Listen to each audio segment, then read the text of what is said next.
pelita bagi kakiku, terang bagi jalanku. Firman-Mu pelita bagi kakiku, terang bagi jalanku. Shalom, selamat pagi. Bagaimana kabar Bapak Ibu Saudara yang terkasih?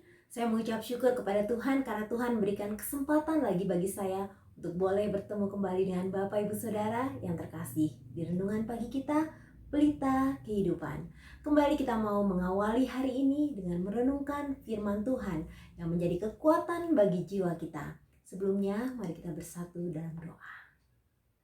Bapa yang baik, hati kami bersyukur kembali pada pagi hari ini Tuhan. Hamba boleh bertemu dengan Bapak Ibu Saudara terkasih di renungan pagi ini. Terima kasih Tuhan buat setiap kesempatan yang Tuhan berikan buat kami. Itu adalah sebuah anugerah kalau kami masih boleh bangun di pagi hari. Kami boleh merenungkan kebenaran firman Tuhan. Bahkan Tuhan berikan kami kepercayaan untuk menjalani hari ini. Dan kami percaya sepanjang hari ini ada dalam penyertaan kasih dan pertolongan-Mu. Bapak, di pagi hari ini kami mau merenungkan kebenaran firman Tuhan. Engkau yang menyampaikan kebenaran buat kami, Engkau yang berbicara buat kami, kepada setiap hati kami, sehingga kami boleh mendapat arahan Tuhan, mendapat pesan-pesan Tuhan yang penting menjadi petunjuk dalam jalan kehidupan kami. Terima kasih banyak Bapak, urapi hamba-Mu ini, berkati Bapak Ibu Saudara terkasih, biarlah pagi hari ini dengan segenap kerinduan kami mau datang kepada Engkau. Dalam nama Tuhan Yesus kami berdoa dan kami mau sambut firman Tuhan pagi ini. Haleluya, amin. Tema kita pagi ini, jangan mendua hati. Ketika mendengar kata mendua hati, apa yang ada dalam pikiran Bapak Ibu Saudara yang terkasih? Biasanya pikiran kita akan mengarah pada dugaan tentang seorang yang mulai tidak setia atau telah berpindah ke lain hati.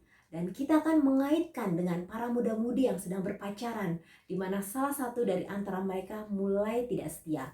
Atau mungkin kita hubungkan dengan pasangan suami istri yang tidak harmonis, oleh karena ada orang ketiga dalam pernikahan mereka.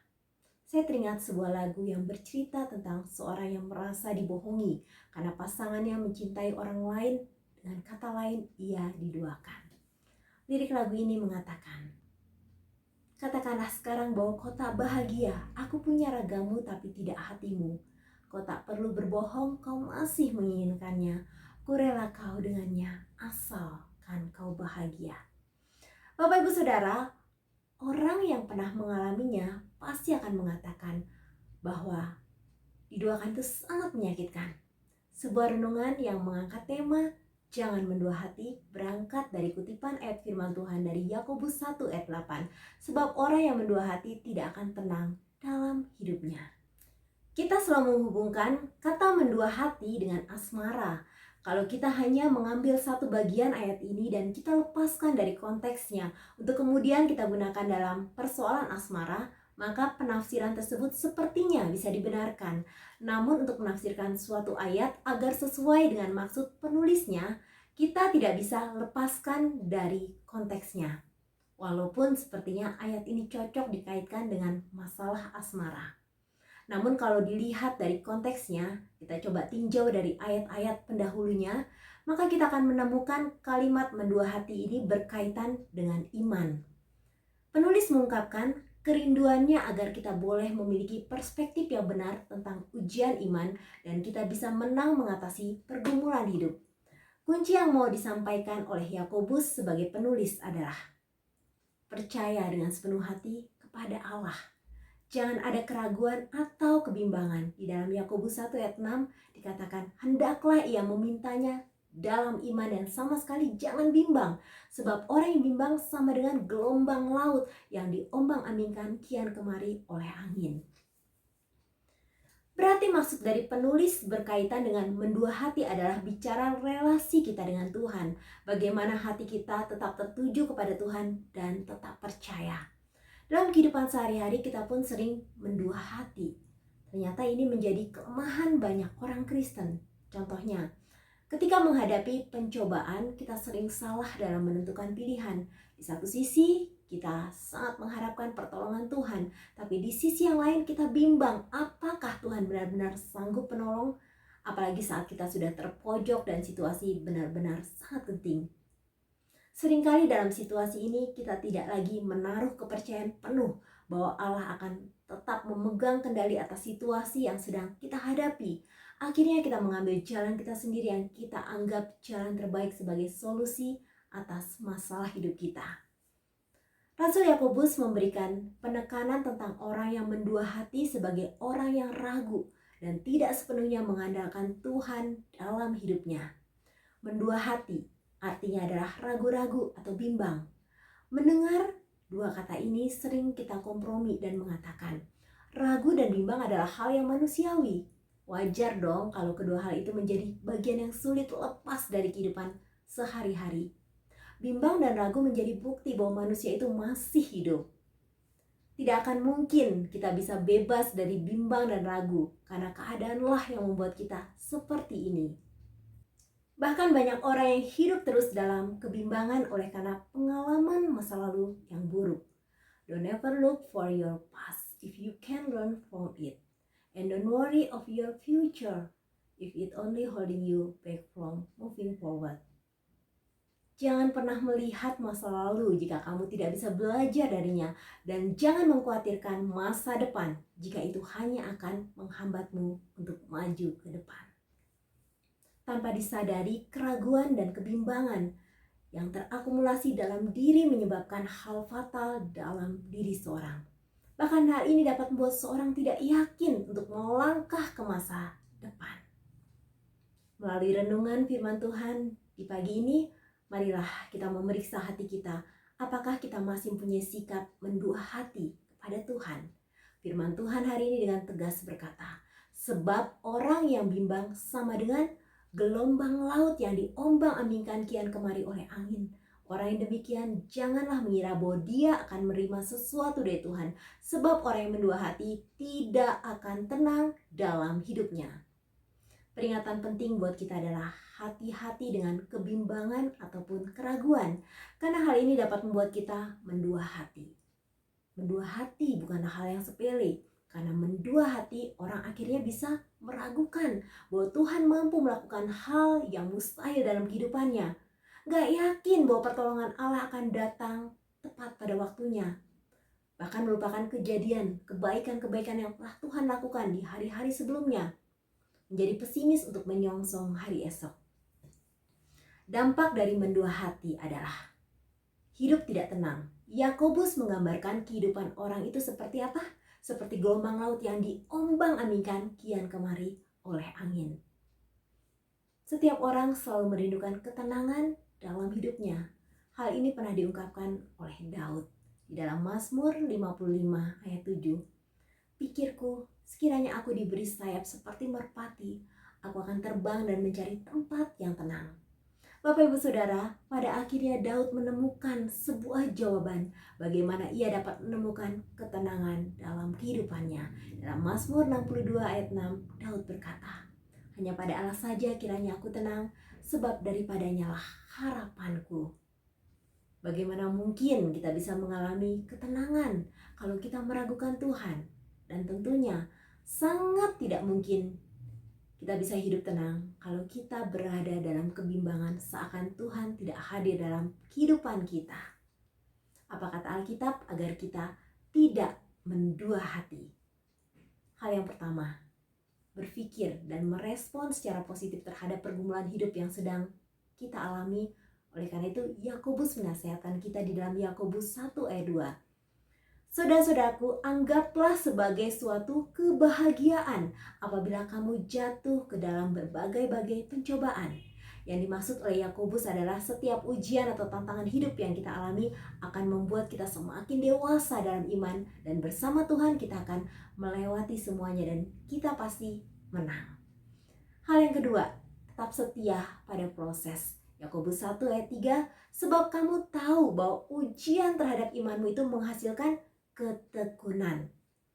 Hal yang ketiga, percayalah bahwa di balik sebuah tantangan ada berkat luar biasa yang telah menanti. Dalam Yakobus 1 ayat 4 dikatakan, dan biarlah ketekunan itu memperoleh buah yang matang supaya kamu menjadi sempurna dan utuh dan tak kekurangan suatu apapun. Hal yang keempat, mintalah hikmat kepada Tuhan. Yakobus mengingatkan kita untuk hal ini. Tetapi apabila di antara kamu ada yang kekurangan hikmat, hendaklah ia memintanya kepada Allah yang memberikan kepada semua orang dengan murah hati dan dengan tidak membangkit-bangkit. Maka hal itu akan diberikan kepadanya. Jangan kita mendua, sebab orang yang mendua hati tidak akan tenang dalam hidupnya. Tuhan Yesus memberkati. Inilah kerinduan hati kami, Tuhan. Kami tidak mau mendua hati. Kami rindu semakin hari semakin melekat padamu, menikmati cintamu, menikmati indahmu, menikmati hadirmu.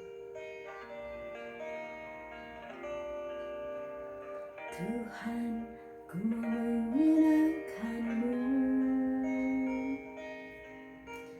Tuhan, bentuklah hati ini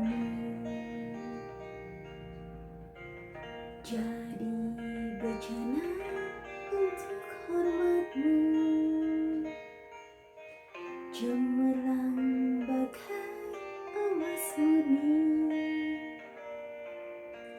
Tuhan, ku serahkan hatiku, semua ku berikan padamu. Kudus dan hingga tulus selalu,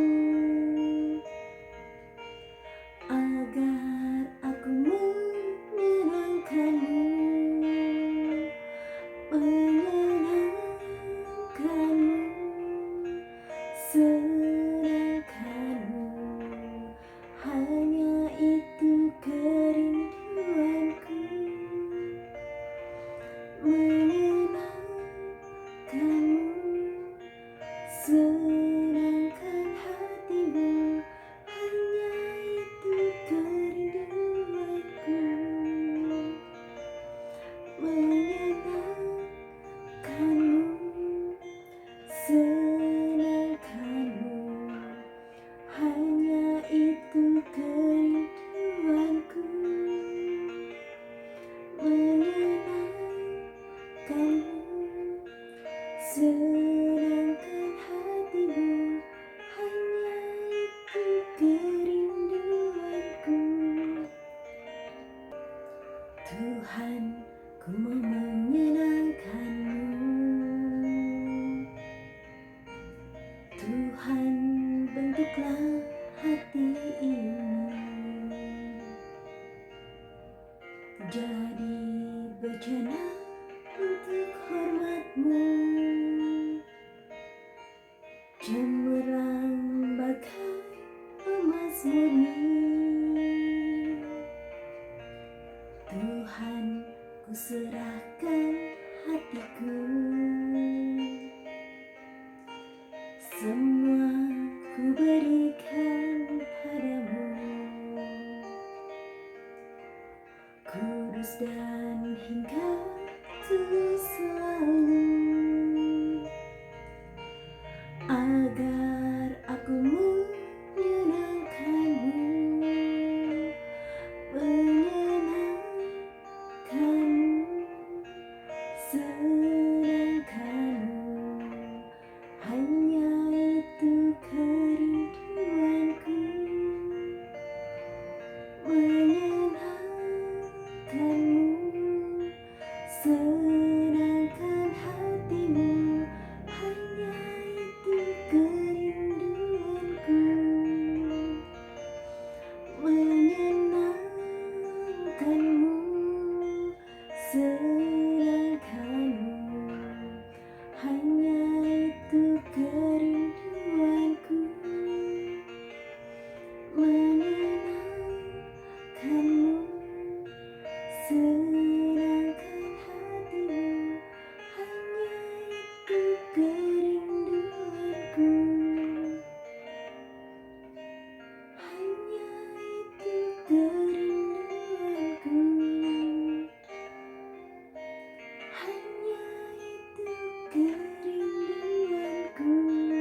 kerinduanku. Terima kasih Tuhan untuk kebenaran firman Tuhan yang boleh kami renungkan di pagi ini. Terima Terima kasih banyak Tuhan, di mana pagi hari ini Engkau mengingatkan kami untuk kami tidak mendua hati. Dalam hidup kami seringkali tanpa kami sadari kami selalu mendua hati. Ketika pergumulan datang menerpa kehidupan kami menjadi ragu, kami menjadi ketakutan, kami menjadi cemas, kami menjadi bimbang. Namun di pagi hari ini Tuhan ajar kami untuk kami tidak ragu dan bimbang. Tuhan mengajar kami, mengingatkan kami lewat kebenaran firman Tuhan agar kami percaya penuh bahwa Tuhan mengendalikan segala situasi dalam kehidupan kami. Terima kasih banyak Bapa. Terus kami rindu untuk berjalan di dalam prosesnya Tuhan, sehingga kami boleh melihat ada berkat indah yang luar biasa yang sudah Tuhan sediakan buat kami. Kami tidak mau menjadi anak-anak yang gampangan, yang instan, namun kami rindu dalam setiap perjalanan kami Tuhan mendidik kami. Dan pada akhirnya kami terus berpegang teguh pada prinsip kebenaran firman Tuhan.